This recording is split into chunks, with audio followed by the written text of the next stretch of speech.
So there's this story that blew up.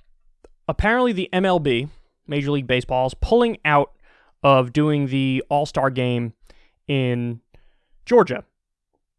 It was originally planned for Georgia. They pulled out. The reason they pulled out is because Georgia just passed an incredibly restrictive voting law. So the backstory is actually pretty straightforward. We all know what happened in Georgia in the presidential election. We all know what happened in Georgia in the runoff Senate elections.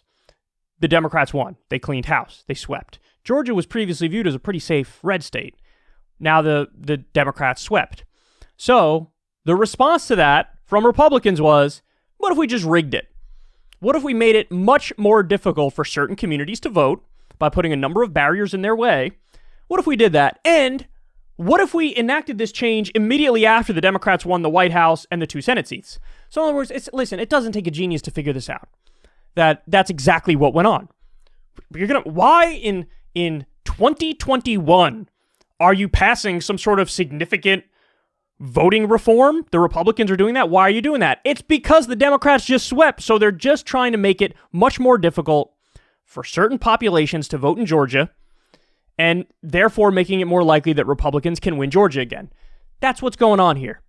Now, we don't need to get into the details. We don't need to get into the specifics. Plenty of other outlets will outline for you exactly what's part of this voting reform. But you had the MLB say, well, this is obvious and this is gross, and they pulled out. Now, there's a bigger conversation to be had about to what extent you want corporations really involved in politics. Because it seems like a package deal if you want them involved in social issues, where sometimes they end up on the right side of the issue.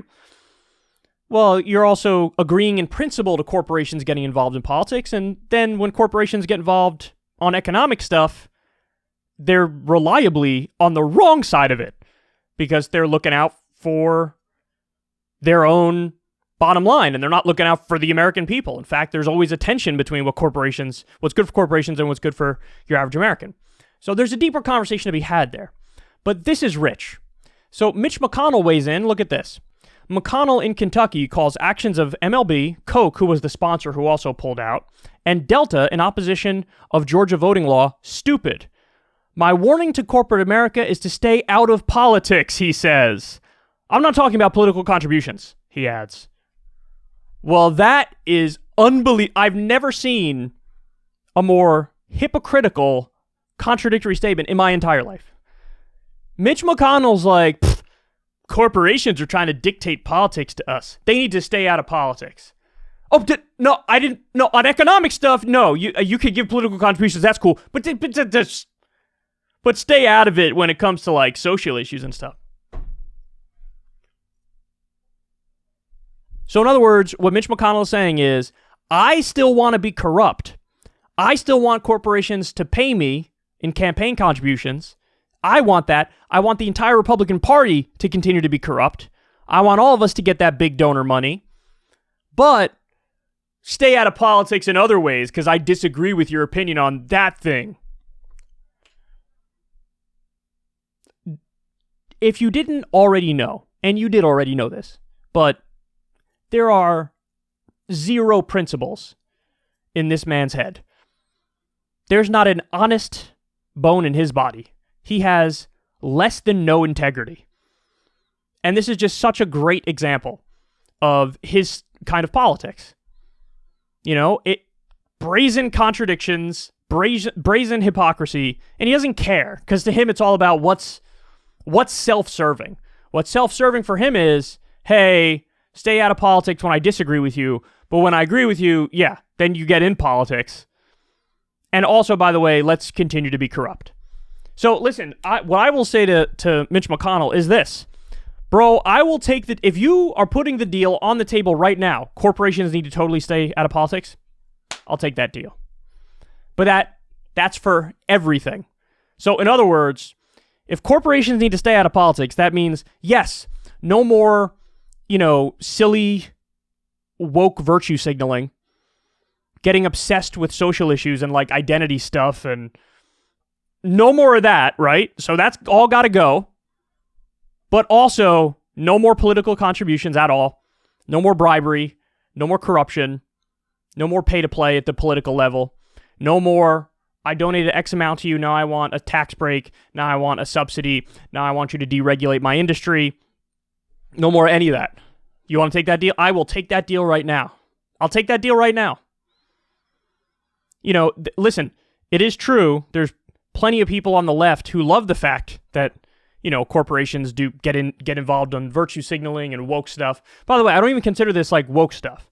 This is actually a very rare instance where the corporation is correct. Like, there are times when corporations supported gay marriage early on, and it's like, yeah, you're correct. I have a problem in principle with corporations dictating our politics and being involved in politics, but every now and then they get one right. So I don't even consider this part of the woke virtue signaling stuff, but I will take the deal right now that corporations should totally stay out of politics if he were to agree. That includes economic stuff, that includes bribery, that includes corruption. Because yes, if corporations stay out of politics, you also wouldn't have tremendous lobbying against the $15 minimum wage, because the only special interest group in the country that was against the $15 minimum wage, it was the Restaurant Association. It was, the Chamber of Commerce, the big businesses. They're the only people who are against the $15 minimum wage, and they were lobbying against it. So if you say corporations out of politics, I say I'll take that deal right now. Get them out of the economic stuff. No more corruption, no more bribery. And I'll say, fine, get rid of all the virtue signaling identity stuff. Get rid of all the social issue stuff. So I will take that deal. But he would never take that deal. He would never take that deal. Because the fact of the matter is, he's so addicted to that corporate money, and he's been a bitch of corporations his entire adult life, his entire career in office. See, that's the thing. Somebody made this point, and I think it's a brilliant point. They're like, why would corporations even listen to Mitch McConnell now when they know no matter what, he's going to do our bidding? Mitch McConnell is pro-monopoly. Doesn't matter how big these companies get. He'll let them keep getting bigger and bigger and devour everything in sight. He doesn't care that they're anti-competitive. He doesn't care. So he doesn't want to break any of these businesses up, whether it's financial institutions or big tech or anything like that. He doesn't want to break any of them up. The thing that they just got through in 2017, Trump's signature accomplishment, was the 2017 tax cut law, which cut corporate taxes massively and cut taxes on wealthy individuals massively. So no matter what, they know he's going to deregulate us. He's going to cut our taxes. He's going to give us subsidies. He's not going to break us up. They know that. Why would they listen to you about anything? About it? You're their bitch. You represent them. So they know that you're never going to change. So they're not going to do anything you fucking say. They don't care if you're against anything they do on social issues. They don't care, because they know no matter what, the next day you go to work, who are you going to be serving? Them. So, and just so everybody understands, because I see this goofy point every now and then on my Twitter timeline, you're out of your mind if you actually think that corporations being woke is going to somehow lead Republicans to now genuinely be anti-corporate. My ass cheek, son. Their ideology hasn't changed since Reagan. That shit has been the exact same. The exact same. Deregulate, cut taxes for the wealthy. Deregulate, cut tax for the wealthy. All day, every day. Whether it came in the Reaganomics package, or it came in the compassionate conservatism package of George W. Bush, or it came in the Trumpian populist package, their actual policies were the same. So there is no faction that's going to start being anti-corporate because corporations are being somewhat woke in some ways. It's just not going to happen. So anyway, Mitch McConnell is a colossal clown. He's a hypocrite. He's an idiot. And this is just such a clear example that he's not operating from principle in any way, shape, or form. He's like, corporations stay out of politics, but not with the money and the corruption, because I love the money and the corruption. I base my entire identity and existence off that.